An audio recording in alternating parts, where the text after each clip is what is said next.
आजका यस सभाका सभापतिज्यू, निर्णय लिन बस्नुभएका निर्णायकज्यू, समय हेर्न बस्नुभएका समय पालकज्यू, यहाँ उपस्थित सम्पूर्ण गुरुवर्ग र यहाँ उपस्थित सम्पूर्ण महानुभावहरूमा म रोजिना मोक्तानको तर्फबाट सम्पूर्णलाई न्यानो अभिवादन टक्राउन चाहन्छु।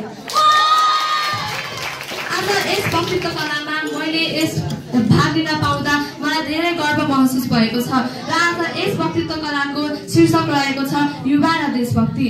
पहिलो कुरा, देशभक्ति भनेको के हो? सायद हामी कयौंले सयौं पटक देशभक्ति भन्ने शब्द सुनेका छौं, तर यसको अर्थ महसुस गर्न सकेका छौं? पक्कै छैनौं।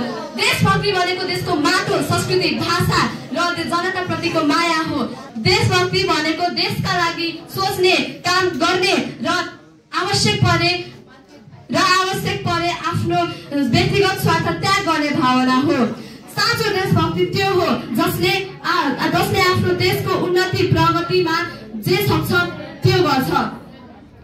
अब कुरा गरौँ युवाको। 16 वर्ष कटेका र 40 वर्ष नपुगेका बालकले पिछेरिएका तर बुढापनको स्पर्शले तारिएका समूहलाई युवा भनिन्छ।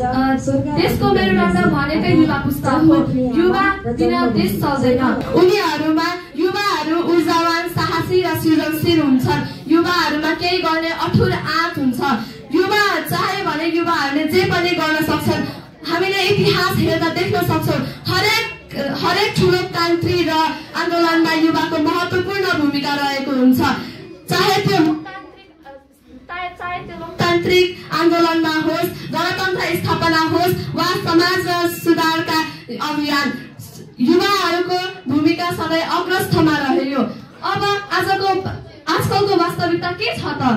आजकल धेरै जस्तो युवाहरू निराश, बेरोजगारी र आश्रितताले ग्रस्त छन्।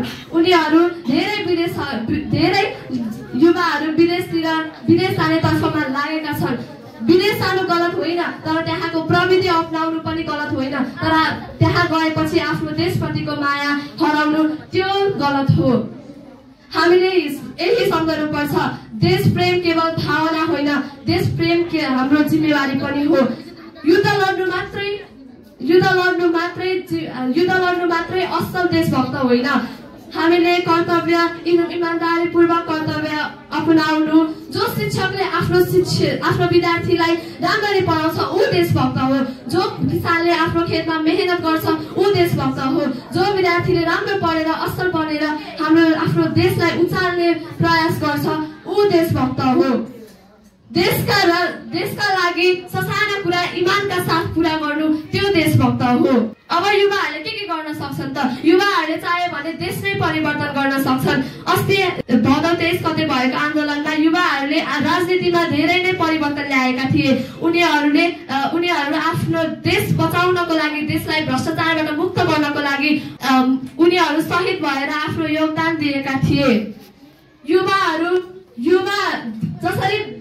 जसरी आफ्नो देशको विकास गर्न पूर्वाधार चाहिन्छ, त्यसरी नै देश विकास गर्नको लागि युवा चाहिन्छ।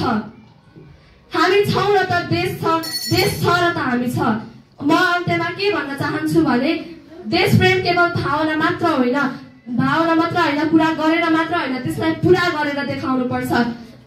देश हाम्रो घर हो। देश घरका सदस्य हामी यदि युवाहरू जिम्मेवार भए भने हामीले जति पनि कठोर परिस्थितिलाई निभाएर हामीले त्यसलाई उच्च स्तरमा पुर्याउन सक्छौं। अन्त्यमा म यही भन्न चाहन्छु कि सम्पूर्ण युवाहरूले यही बाचा गर्नुपर्छ। हामीले माटोको माया गर्छौं। हामी देशका र जनताका लागि काम गर्छौं र हामी देशका लागि जनता गर्छौं र हामी हाम्रै हातले हाम्रै देशलाई समृद्ध बनाउनेछौं। धन्यवाद।